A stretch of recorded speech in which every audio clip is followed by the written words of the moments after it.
Hello, one and all.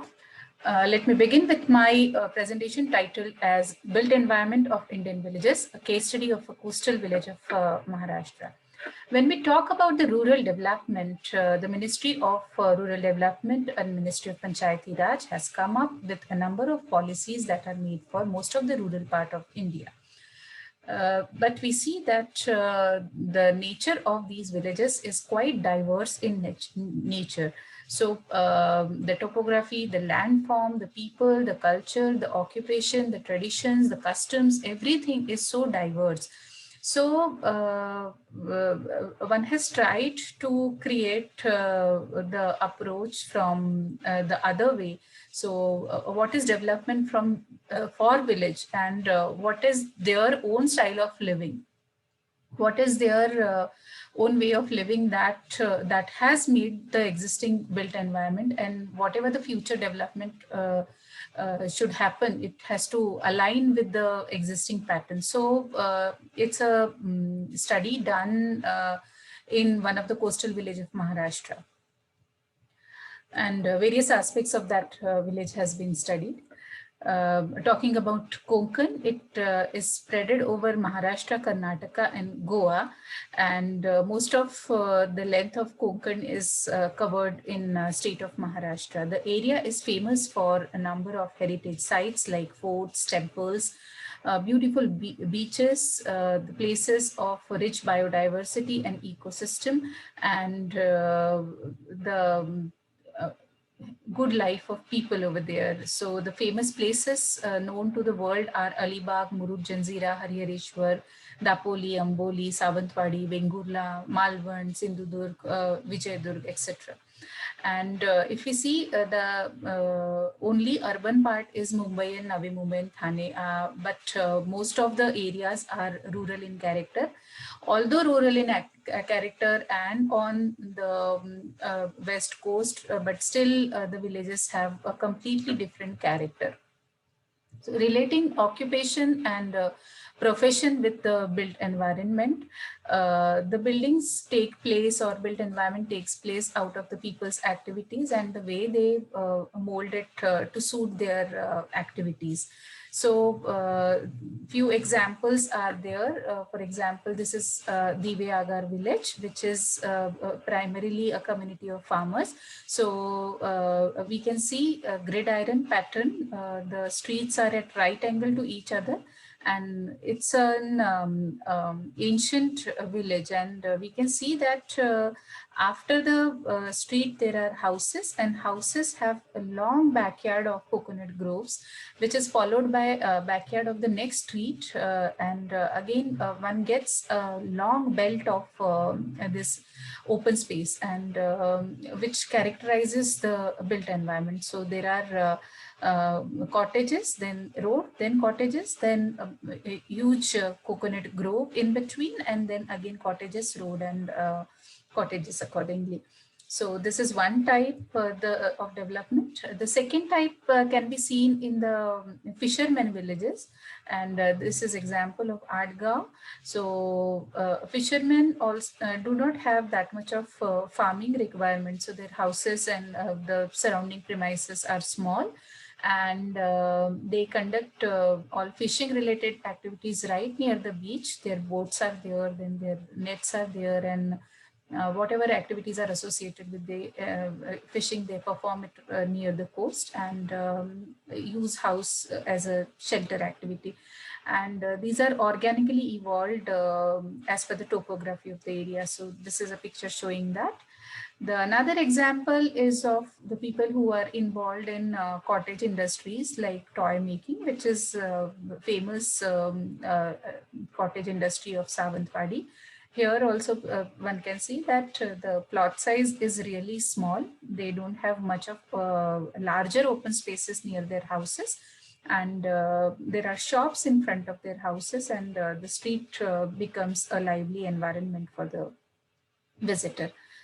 The example that has been taken in this study is Harihareshwar, which is one of its kind location on the west coast, where there's a gap between land, and one can see that sea water is taking this shape, and one gets opportunity to see the east face also. So one can see east sun or rising sun from this location. This location had been well recognized by the Peshwas, who were the rulers of Maharashtra, and their family god called Kuldevat in local language, which is the most important god and place for the family. They have made a temple of Harihareshwar god in this location. So this is how the village is. There's a small hillock, and one can see the east sun from this side, and which is actually one of its kind view, and very scenic in its nature. The temple is over here, and the ancient part of the village is highlighted in this oval, which is actually a street, but it is important heritage a walk, as the most of the cottages and houses are dating back and are contemporary to the temple. So one can see that landform is evolved as a result of how the natural topography is. And this is a settlement. So if we see the hillside houses, they have strictly followed the topography, and which has come as multiple level of plinths. So the various levels are created in the plinths. Even the house is built in multiple levels. We can see that multiple levels have been used in various spaces within the houses, and it is throughout the length of it. So towards sea, the land becomes flat. So these houses are on single plane. So we can see that this is the hillside house, and this is the seaside house. So it has relatively flatter terrain.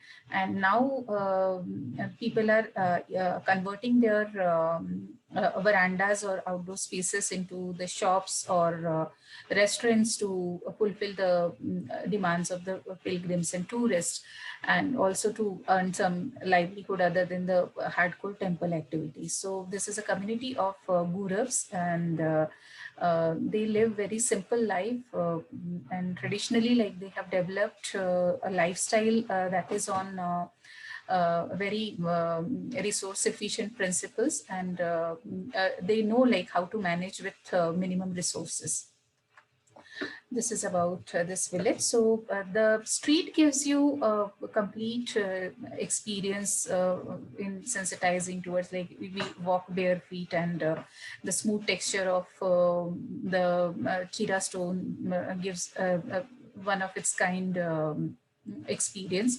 The visually appealing streets are there, like multiple colored facades, and the souvenir shops, the flowers, and the rangolis give you a very kind of nice visual experience. There is aroma of flowers and incense sticks, and also from the kitchens in between of the restaurants and houses. Also, there is chanting of bhajans or kirtans going on in the temple, and overall experience is unique in its kind. It gets a pause over the temple, where all the temple related activities are there, and it gets continued into the parikrama path, which is like a trail through this mountain, and from the sea, and which ends towards a temple again, and you have complete view of beach then. So you start with the enclosed built form, like from both the sides, like you have buildings, and then you get into relatively more open space. In a temple, you perform all the rituals in the temple, and then this parikrama path is taken. So naturally, this profile was comparatively flatter, and it was made even walkable and approachable by Peshwas. And this complete experience has been made as a profile of village, which is still part of the day-to-day activities of the villagers. So while doing this parikrama, one gets surprises of nature, the huge level differences, and so this is like on top of the hill, like you reach, and then suddenly you get the deep view of sea, and then gradually one gets down over here and then follows this path. And so this photograph has been taken from here, and from here, like one again gets back to the temple complex, and then you get a complete view of the sea. If we talk about contextual response on the planning principles and sustainable practices, following heads have been identified: the topography and landform in the built form, regard to natural resources, sustainable architecture and built environment, physical infrastructure, social infrastructure, economic sustainability, environmental sustainability, and social character. Regarding use of topography and landform in the built form, we've already discussed that how multi-level plains have been built, the space has been utilized, and with minimum space, maximizing activities and making the spaces in human scale has offered a completely different experience in itself. And the basic learning is like these spaces can be taken as an example to build upon the character of the upcoming built environment.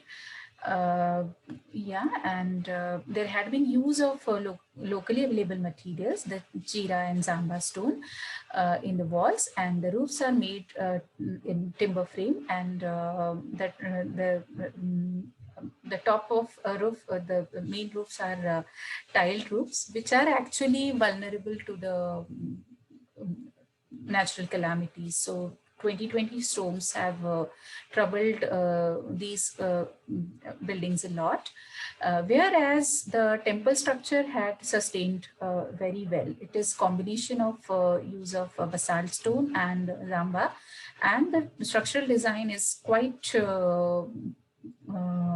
learnable, and the joinery, the factor of safety which has been used in the structure is actually worth to learn. And as it has sustained since medieval time, it is more sustainable than RCC structures. These days, newer structures are being built in RCC, as the tiled roofs are giving a threat to the villagers that they are not so long lasting. But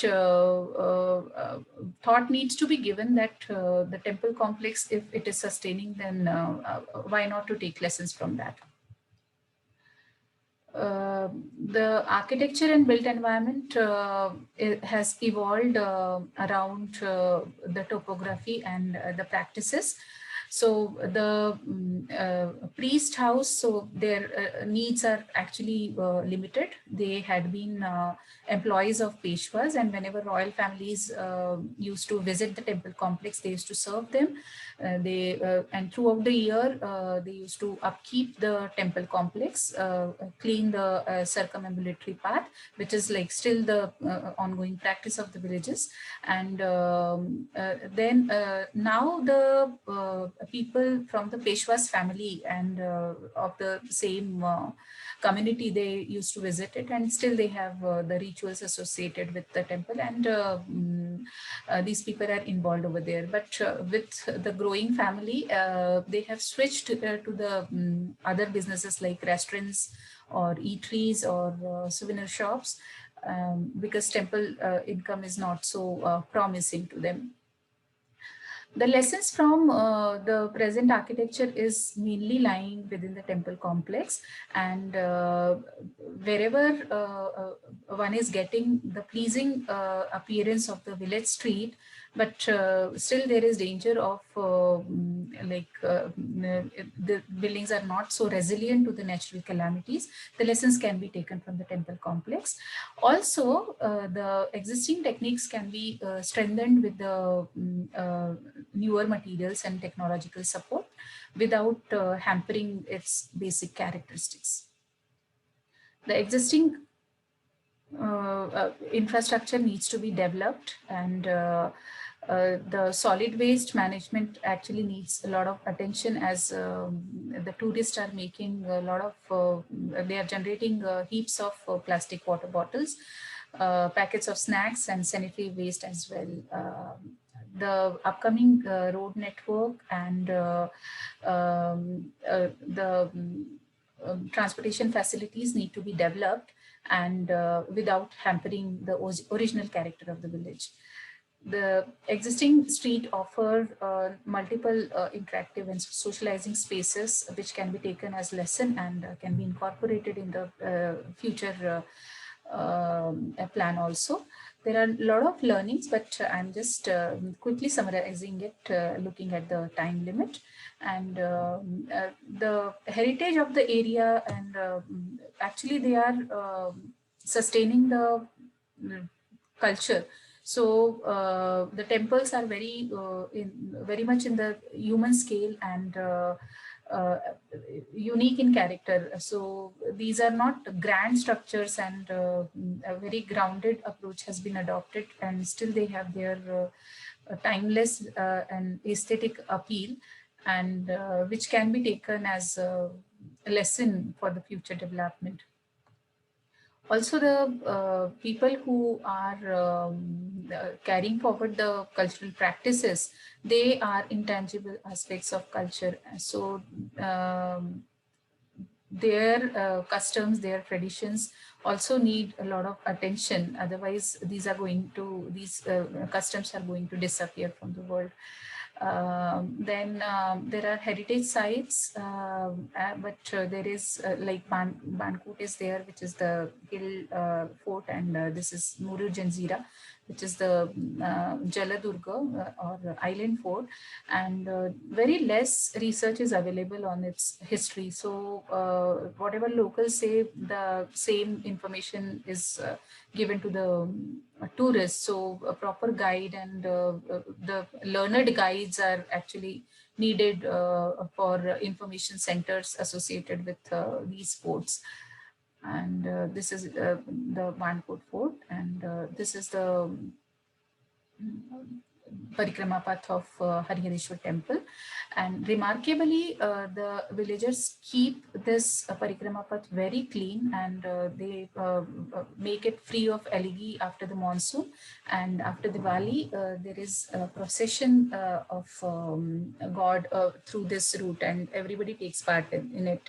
And whole village cleans this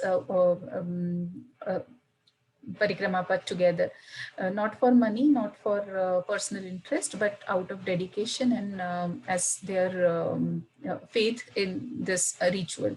And all these are part of cultural heritage, and cultural heritage is very much aligned with the environmental practices too. So seem to be very important in terms of their continuation. The environmental sustainability is taking utmost attention right now, as the place is very much interesting, and there are a number of examples of rock formation and biodiversity, the aquatic life, and this may attract a lot of researchers in this area. Other than that, because the area is not so expensive, any kind of tourists are coming over here, and there is big threat to the environment of this area. Fortunately, the temple complex is untouched of those activities, but other part of the beaches are they have already started suffering from the tourist interventions. So the original practices of the villagers need to be learned. Whatever practices they adopt, the tourist can also get involved in that, and tourism can be associated with the present culture of the village itself. Uh, Findings and discussions are this place is important with its spiritual character, peaceful environment, and rich natural ecosystem. This can be center of rejuvenation and relaxation for the people leading stressful lives. The area also needs development, as there is a lot of immigration going on, and the economy of this area is suffering as there are no opportunities. The local economy needs to be strengthened by tourism, but orderly tourism in this area. There is a plan available by MTDC, which is prepared by Mott MacDonald, and for Maharashtra they have come up with entire plan. But these micro detailings have not been seen, so one has thought of doing this study.